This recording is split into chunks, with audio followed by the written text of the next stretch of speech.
अस्सलाम वालेकुम, मैं हाज़िर हूँ एक और नई वीडियो के साथ। आज हम बात करेंगे कि ग्रे स्ट्रक्चर अगर हम बना लेते हैं और उसके बाद जो बकाया काम होता है वो हमने किस तरकीब से करवाना है और उसका काम करवाने का तरीक़ाकार क्या है और उसमें हमने किन चीज़ों की एहतियात करनी है और वो काम हमने किस तरह करना है।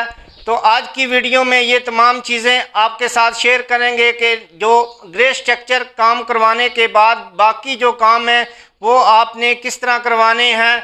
तो वीडियो शुरू करने से पहले आपसे छोटी सी गुजारिश है, अगर आप मेरे चैनल पर नए हैं तो प्लीज़ आप मेरे चैनल को सब्सक्राइब करें और बेल आइकन को प्रेस करें ताकि आने वाली तमाम वीडियो का नोटिफिकेशन आपको बर वक्त मिले। और वीडियो को आपने एंड तक देखना है ताकि आपको मुकम्मल जो है मालूमात मिल सके। तो सबसे पहले हम बात करेंगे ग्रे स्ट्रक्चर की। कुछ भाइयों को ग्रे स्ट्रक्चर का नहीं पता होता है कि ग्रे स्ट्रक्चर क्या चीज़। ग्रे स्ट्रक्चर वो चीज़ है जो आप एक स्ट्रक्चर खड़ा कर लेते हैं, अपने घर पे लैंडर डाल देते हैं और उसके बाद आप उसमें सेवरेज का काम करवा लेते हैं, आप उसमें कच्चे करवा लेते हैं और उसके बाद आप मुकम्मल जो प्लस्तर है अंदर बाहर से आप करवा लेते हैं। इसे कहते हैं ग्रे स्ट्रक्चर। और उसके बाद का जो काम है वो आपको बताऊंगा कि आपने वो कैसे करवाना है। ग्रे स्ट्रक्चर बनाने के बाद हमें ज़रूरत पड़ती है कि हमने मुकम्मल घर में हमने वायरिंग का काम करवाना होता है। वायरिंग का काम करवाने के बाद हमने सीलिंग का काम करवाना होता है। अगर आप मार्बल लगा रहे हैं तो आपने वायरिंग का काम और सीलिंग का काम आप ना करवाएं, आप मार्बल लगा लें। मार्बल लगाने के बाद आप बिजली का काम करवा लें, आप मुकम्मल घर की जो वायरिंग है वो करवा लें, उसके बाद सीलिंग करवा लें।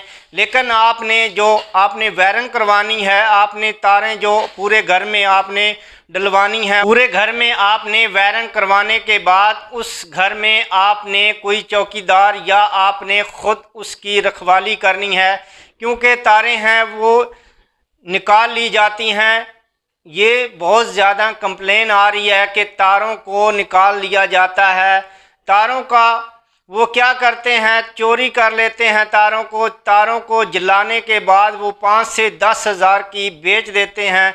लेकिन आपका वो लाखों का नुकसान हो जाता है। आपने कोशिश करनी है जिस घर में आप तारों की वायरिंग करवा लेते हैं, आप किसी भी घर में आप वायरिंग करवाने के बाद आपने बिल्कुल उसको खाली नहीं छोड़ना। आपने कोशिश करनी है वहाँ पे आपने उस घर की आपने रखवाली करनी है, कोई आपने चौकीदार रख लेना है ताकि आपके घर की जो तारें हैं जो आपने वायरिंग करवाई है वो चोरी ना हो सके। और वायरिंग करवाने के बाद आपने सीलिंग का काम करवाना है। सीलिंग का काम करवाने के बाद आपने मार्बल लगा लेना है। मार्बल लगाने के बाद आपने वाशरूमों में टाइल आप ना लगाएं।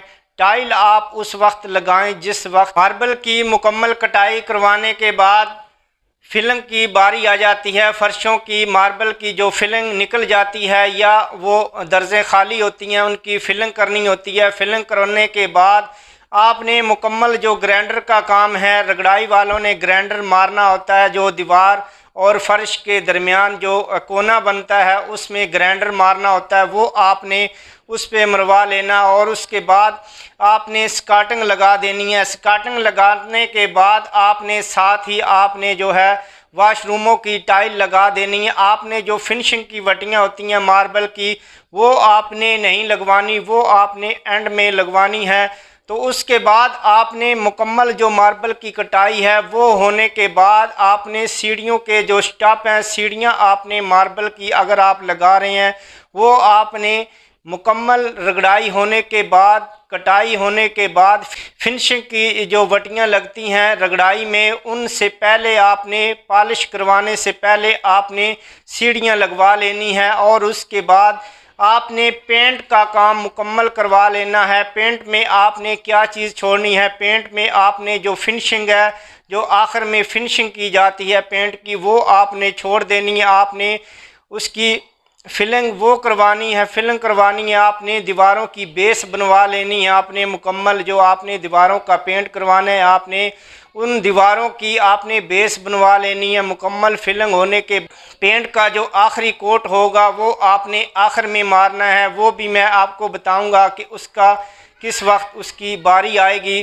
तो उसके बाद आपने लकड़ी का काम शुरू करवा देना है। लकड़ी का काम मुकम्मल होने के साथ साथ आपने जो उसमें स्टील का काम करवाना है, आपने अलमुनियम का काम करवाना है, या बाकी जो काम है वो आपने तमाम काम करवा लेने हैं। क्योंकि अगर कोई स्टील का काम हो रहा है या आप लकड़ी के दरवाजे लगा रहे हैं तो वो ये होता है कि उनके हाथ लगते हैं दीवार के ऊपर। तो मेरा कहने का मकसद ये है कि कोई टचिंग जो है हाथ की या और किसी चीज़ की वो ना आए। आपने जो फिनिशिंग करवानी है, आपने फिनिशिंग का जो कोट करवाना है, वो ये तमाम काम आपके होने के बाद जिस वक्त आपके मुकम्मल काम हो जाए, तमाम काम जो है वो ख़त्म होने के बाद आपने पेंट का जो फाइनल कोट है वो आपने आखिर में करना है। और आपने जिस वक्त सीलिंग का आपने पेंट करवाना है वो भी आपने फाइनल जो कोट है उसका आपने आखिर में करवाना है। ये आपने नहीं करना कि आप पहले से छतें जो हैं वो तैयार करवा लें। क्योंकि जिस वक्त रगड़ाई की जाती है, जो साइडें आपको मैंने बताई है जहाँ पे स्कार्टिंग लगाई जाती है, वहाँ पे वो ये करते हैं कि ग्राइंडर उन्होंने मारना होता है तो उसकी जो जस्ट वगैरह है वो छतों के साथ जाके वो लग जाती है, वो उतरना मुश्किल हो जाती है। क्योंकि जो छतों के ऊपर जो जस्ट लगती है उसके बाद पेंट की जो खूबसूरती है वो ख़त्म हो जाती है। मुकम्मल जो काम है घर के अंदर वो ख़त्म करने के बाद आपने मुकम्मल पेंट करवाना है। पेंट आपने, मैं एक दफ़ा फिर आपको बता रहा हूँ कि आपने पेंट जो है मुकम्मल जो आपने कोट करवाना है वो मुकम्मल जो आपने लकड़ी के काम करवाने, आपने दरवाजे बनवाने हैं, या आपने किचन में काम करवाना है, या आप अलमारी वगैरह कोई भी काम करवा रही हैं, तमाम काम ख़त्म होने के बाद आपने पेंट का जो आखिरी कोट है वो आपने आखिर में करवाना है। फाइनल कोट जो है वो आपने आखिर में करवाना है ताकि कहीं पे कोई हाथ ना लगे या कोई चीज़ ऐसी ना लगे कि जिससे आपकी दीवारें हैं, जो पेंट है आपका वो ख़राब हो जाए। आपने इन चीज़ों का ख्याल करना है। और आपने अगर टाइल लगानी है, जो आपने इस्लामिक अगर टाइल फ़र्शों में लगा रहे हैं तो आपने फ़र्शों के ऊपर टाइल लगाने के बाद आपने पेंट को शुरू करवाना है। लेकिन आपने जो टाइल लगानी है उसके ऊपर आप कोई प्लास्टिक आप उसके ऊपर फैला दें और उसके बाद आप प्लास्टिक पेरिस या फिर आप उस टाइल के ऊपर फैलाने के बाद आप जो है अपने घर में बाकी जो काम है वो करवाएं। आप पेंट आप करवाते हैं या आप दरवाजे या खिड़कियां वगैरह लगाते हैं, लेकिन आपने ये नहीं करना कि आप टाइल लगा के उसके ऊपर आप काम करना शुरू कर दें। क्योंकि उसके ऊपर अगर लकीरें आती हैं वो आपकी ख़राब हो जाएंगी टाइलें। आपने कोई चीज़ उसके ऊपर डालने के बाद, पेंट का काम है या लकड़ी का काम है, वो आपने उसके बाद करवाना है। और पेंट का काम ख़त्म होने के बाद अगर आपने मार्बल लगवाया है, पेंट का काम ख़त्म होने के बाद जो आपने फिनिशिंग है, फर्शों की पॉलिश है, वो आपने एंड में करवानी है। क्योंकि एंड में अगर आप पॉलिश करवाते हैं जो उस फर्श की शाइनिंग है वो आपकी अच्छी नज़र आएगी। अगर आप पहले उसे फिनिशिंग करवा लेते हैं, आप उसकी फाइनल जो पॉलिश है वो करवा लेते हैं और उसके बाद आप लकड़ी का काम या उसके ऊपर पेंट करवाते रहते हैं तो वो दोबारा आपको पॉलिश वो फर्श करवाना पड़ेगा। लेकिन आपने इन चीज़ों का ख्याल करना है, एक स्टेप वाइज आपने काम करवाना है और एक काम की आपने तरकीब रखनी है कि नेक्स्ट काम मैंने कौन सा करवाना है। एक चीज़ और का आपने ख्याल करना है कि आपने ये नहीं करना कि साथ ही आप पेंट वाले लगा दें और आप साथ ही दरवाजे वाले लगा दें और साथ ही आप मार्बल लगाना शुरू कर दें। ये तमाम जो लेबर है ये आपने बिल्कुल नहीं लगानी। आपने एक तरकीब करनी है कि जिससे आपका आसानी से और अच्छे तरीके से काम हो सके। आपने सबसे पहले आपको मैंने बताया है कि आपने वायरिंग करवानी है और उसके बाद आपने सीलिंग करवानी है और उसके बाद आपने रगड़ाई करवानी है। रगड़ाई आपने फाइनल आपने बिल्कुल नहीं करवानी, आपने उसकी कटाई करवा लेनी है। उसके बाद आपने उस मार्बल की फिलिंग करवाने के बाद आपने साइडों पे उसके आपने स्कार्टिंग लगा देनी है।